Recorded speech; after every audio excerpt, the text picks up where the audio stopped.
News पहुंचाएगा हर खबर आप तक। अस्सलाम वालेकुम, मैं हूं सुमेरा खान और आप देख रहे हैं CNBC सिटी न्यूज।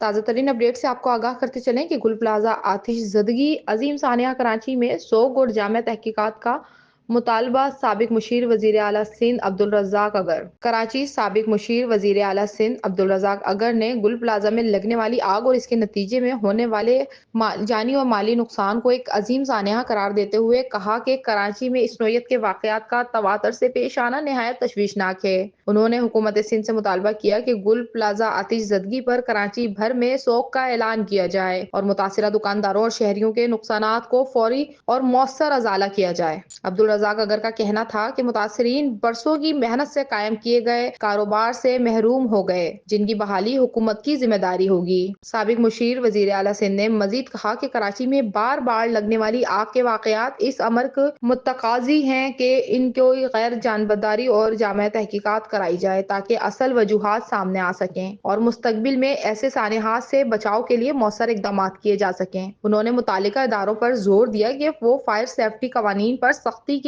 अलम दरामद यकीनी बनाया जाए और कमर्शियल इमारतों में हिफाजती इंतजामात का असर जायजा लिया जाए ताकि शहरियों की जानो माल का तहफ़्फ़ुज़ मुमकिन बनाया जा सके। अब तक के लिए इतना ही। मजीद खबरों और अपडेट्स के लिए देखते रहिए CNBC सिटी न्यूज कराची। इस वीडियो को लाइक करें, हमारे चैनल को सब्सक्राइब कर बेल आइकन जरूर प्रेस करें हमारी न्यू वीडियो सबसे पहले देखने के लिए।